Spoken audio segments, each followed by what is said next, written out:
સુરત જિલ્લાની અંદર આવ્યા છે અને સુરત જિલ્લાની અંદર અમારું વારલી ચિત્રકળા સંવર્ધન ગ્રુપના અમારા મેમ્બર સાથે અમે વારલી ચિત્રકળા સ્કૂલની અંદર કરવા આવ્યા છે. ત્યારે અહીંયા આગળ અમને એક સુરત જિલ્લાની પ્રતિભાના અમને દર્શન થાય છે અને જાણવા મળ્યું. તો આપણી સાથે જે છે અન્વી ઝાંઝરુકિયા અને આ વિશિષ્ટ સિદ્ધિ અમને હાંસલ કરી છે. તેઓ પોતે ડાઉન સિન્ડ્રોમ નામના ડિસીઝથી પીડાય છે.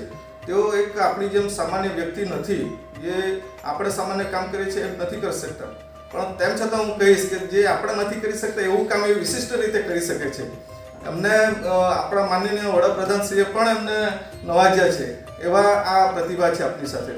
ત્યારે એમના વિશિષ્ટ પરિચય માટે એમના પિતાશ્રી છે વિજયભાઈ ઝાંઝરુકિયા અને અમારી સાથે બાજુમાં બેઠા છે અમની ડેમના બાજુમાં એમના દાદાશ્રી. તેઓ અમારા ભૂતકાળમાં સાહેબ રહી ચૂક્યા છે. રાજકોટ ડાયટનો એઝ અ લેક્ચરર તરીકે હતો સાહેબ, અને 98માં એ સમયે તમે જિલ્લા પ્રાથમિક શિક્ષણ અધિકારી તરીકે હતા અને આપની કામગીરીથી પણ અમે વાકેફ હતા. એટલે અમે આપનાથી પણ ઘણા પ્રેરણા આપના થકી મેળવી છે. તો અમને આનંદ છે કે આજે તમારી દીકરી, તમારા દીકરાની દીકરી આજે આવી પ્રતિભા હાંસલ કરી છે. એ આપના જે વિચારો અને જે શું કહેવાય સંસ્કારો એ આજે ત્રીજી પેઢીમાં પણ દેખાઈ આવે છે. ત્યારે અમને ખૂબ ગર્વ અનુભવાય છે. તો આજે મિત્રો આપણે જાણે એમના અવનીના પપ્પા પાસેથી થોડી વધારે માહિતી અને એમના દાદાશ્રી પાસેથી માહિતી જાણીએ.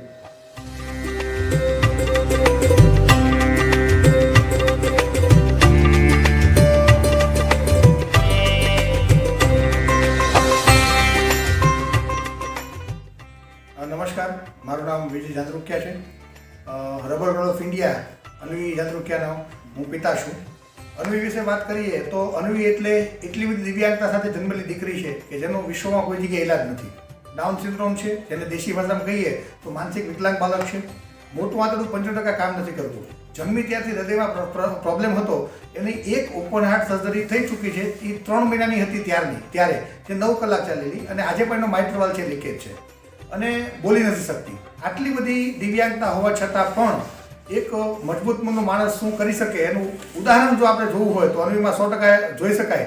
અને એક પરિવાર જો એકજૂટ થાય અને એક પરિવાર જો નક્કી કરે તો એ શું કરી શકે એનું ઉત્તમ ઉદાહરણ એટલે અમારી અન્વી. અન્વીને 1 થી 10 એકડા નથી આવડતા, પરંતુ 200 કરતાં વધારે યોગની ક્રિયાઓ આવડે છે. ભારતની એકમાત્ર વ્યક્તિ છે જેને રાષ્ટ્રપતિ એવોર્ડ મળી ગયો છે, જેને પ્રધાનમંત્રી બાલ પુરસ્કાર મળી ગયો છે અને જેને ગુજરાત ગરિમા એવોર્ડ મળી ગયો છે. અન્વી યોગ ક્ષેત્રે 7 અલગ અલગ પ્રકારના વર્લ્ડ રેકોર્ડ ધરાવે છે. અને માનનીય મોદી સાહેબે પણ પોતાના દિલ્હી ખાતે નિવાસસ્થાને અન્વીને બોલાવી અને પ્રોત્સાહિત કરેલી છે. અને સાથે સાથે મન કી બાત 25 સપ્ટેમ્બર 2023ની મન કી બાતમાં પણ મોદી સાહેબે 9 મિનિટ સુધી અન્વીની દિવ્યાંગતાથી દિવ્યતા તરફની સફર વિશે વાત કરી છે. અન્વી વિશે તો વિશેષ વાત કરીએ તો જ્યારે કોઈ પરિવારમાં કોઈ દિવ્યાંગ બાળક જન્મે ત્યારે પરિવારથી ચિંતા કરે, બહુ સહજ વાત છે. અમારા પરિવારે પણ ચિંતા કરી હતી, પરંતુ માતા પિતાની પ્રેરણાથી અમારા પરિવારે ચિંતાની સાથે ચિંતન પણ કર્યું કે દિવ્યાંગ બાળક આપણે ઘરે આવી ગયું, હવે શું, હવેનું એનું ફ્યુચર શું.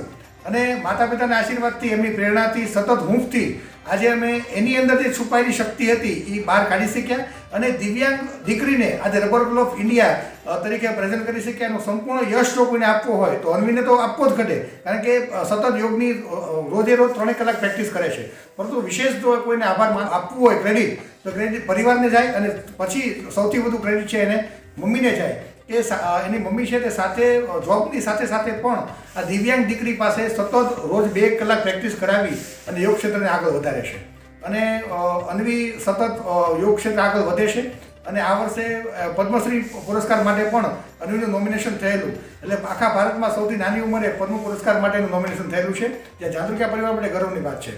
વિશેષ વાત એના દાદા અને મારા પિતાશ્રી પણ આપણી સમક્ષ કરશે. અમારા અન્વીબેન જે છે એ જ્યારે આવ્યા ત્યારે આખા પરિવારમાં જ્યારે જાણ થઈ કે ભાઈ આ ડાઉન સિન્ડ્રોમવાળી દીકરી છે અને લેટ્રિનની ખૂબ તકલીફ પડે, બધો આખો પરિવાર જે મૂંઝાયેલો હતો. પરંતુ એમાંથી ભગવાનની કૃપા, સ્વામિનારાયણ ભગવાનની કૃપા અને સંતોના આશીર્વાદ, અને ખાસ જે સંતો જે છે જ્ઞાન સ્વામી જુનાગઢ, એણે કીધું કે ભાઈ આ તમારી આ દીકરી આવી છે તો કાંઈક એવું હશે, કાંઈક લેણું હશે એનું, એટલે જ એ આવ્યું હોય અને એ તમે એનું પૂરું કરી શકશો, કારણ કે તમે સક્ષમ છો બધા. તો નાની ઉંમરમાં તે 3 મહિનામાં તે આપણે એને ખાસ જે છે ઓપન હાર્ટ સર્જરી કરાવવી પડી છે. એને ઓપન હાર્ટ સર્જરી છે એને, હું આખી અને વાલ જે છે એ લીકેજ હતો એ બંધ કર્યો છે. એટલે એ મદ્રાસમાં એને ઓપન હાર્ટ સર્જરી થઈ ત્યારે પણ અમને ચિંતા સતત હતી. પણ ઓપન હાર્ટ સર્જરી કરાયા પછી આ બાળક જે છે એ ધીમે ધીમે એને સૂવામાં જે છે એ જ્યારે સૂતી હોય ત્યારે એકદમના પગ જે છે એ માથા સુધી અડી જાય. એટલે ખ્યાલ આવ્યો કે આ દીકરીના આટલા બધા પગ જે છે અડી શકે છે તો એનો તો કાંઈક વિશિષ્ટતા છે આનામાં. અને કુદરતે હંમેશા કાંઈક લઈ લીધું હોય તો કાંઈક મૂક્યું જ હોય. એટલે એ વિશિષ્ટતા એના મમ્મીએ અને એના પપ્પાએ પકડી કે પછી એને આપણે યોગ જે છે અહીંયા નમ્રતાબેન કરીને આપણે યોગ ટીચર છે એની દ્વારા યોગ કરાવડાવ્યા. અને 1.5 વર્ષમાં જ એને જે છે એ રાષ્ટ્રપતિ પુરસ્કાર જે છે એની માટે નોમિનેટ થઈ અને એમાં એને રાષ્ટ્રપતિ પુરસ્કાર જે છે મળ્યો.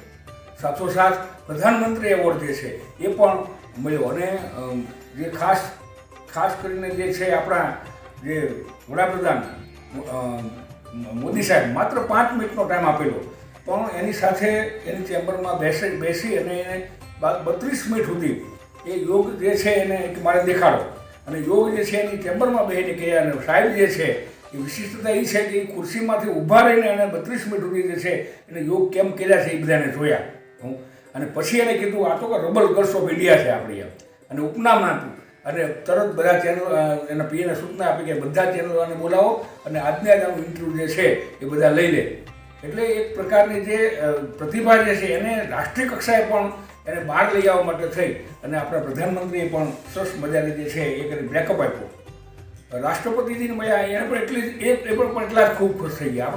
આપણા જે વડાપ્રધાન જે છે એ ખુશ થઈ ગયા. અહીંયા ગુજરાતના આપણા જે છે મુખ્યમંત્રી એમને જે જ્યારે ખ્યાલ આવ્યો ત્યારે એને ખાસ એને ફોન કરી અને કલેક્ટરને કહ્યું કે ભાઈ તમે એને અમારે મળવું છે. એટલે આખું અહીંયા એ સમયે આખી કારોબારી ભાજપની અને બધા જ મંત્રીઓ છે અહીંયા ઉપસ્થિત હતા. એરોડ્રામમાં ખાસ એને બોલાવ્યું અને ત્યાં આગળ બધા મંત્રીઓ મળ્યા. અને એ જ વર્ષમાં તરત જ 26મી જાન્યુઆરીના જે પરેડની અંદર સ્પેશિયલ ગેસ્ટ તરીકે એને વેરાવળની અંદર અહીંથી ખાસ એને ઇન્વાઇટ કરી અને ખાસ આપણા જે મુખ્યમંત્રી જે છે એને બાજુમાં એને ચેર રાખીને બેસાડી અને આનું એટલું બધું બહુમાન કર્યું. એ સિવાય ત્યાર પછી તરત જ એને બીજા વર્ષે ગુજરાત ગરિમા એવોર્ડ એ પણ ખાસ એને આપ્યો. અને આપણા રાજ્યપાલ જે છે એ પણ એટલા જ એનાથી ખાલી એનું નામ આવે એટલે તરત જ તે જે પર્સનલી ઓળખતા થઈ ગયા અને બોલાવે કે તમે અહીંયા આવો એમ. એટલે રાજ્યપાલશ્રીએ આપણા જે પ્રધાનમંત્રીશ્રીએ અને આપણા જે ડિપાર્ટમેન્ટને જે છે એ લોકોએ ખૂબ રીતે આને આગળ વધવા માટે સરસ મજાની એક પ્રેરણા આપી છે, પ્રોત્સાહન આપ્યું છે. અને હરેક પળે કાંઈક ને કાંઈક હોય તો એ આપણને ઉપયોગી થયા છે. ખૂબ ખૂબ આભાર આપ સર્વનો ઝંઝરૂકે પરિવારનો. કારણ કે આજનો સમય જે છે ખરેખર વિભક્ત કુટુંબમાં ફેરવાયો છે. અને આજે આપનું જે પરિવાર છે સંયુક્ત કુટુંબમાં છે. અને જ્યારે આવી દીકરી આપણે ત્યાં છે એ ભગવાનના આશીર્વાદ જ ગણાય. આજે જે યુવાનો આજની નવી પેઢી છે એ આટલું સશક્ત હોવા છતાં ક્યારેક નાસીપાસ થઈ જાય છે પરીક્ષાના કારણે, ભણવાના કારણે, આર્થિક પરિસ્થિતિના કારણે. ત્યારે આપણી આ જે લાડકી દીકરી છે અન્વી, એણે ખરેખર એ સાબિત કરી બતાવ્યું કે બેટા તમારી પાસે જો પોતાની આત્મવિશ્વાસ હોય, શ્રદ્ધા હોય તો તમે ધારો એ કરી શકો છો. તો આ માટે આપના પરિવારને ખૂબ ખૂબ અભિનંદન. Thank you.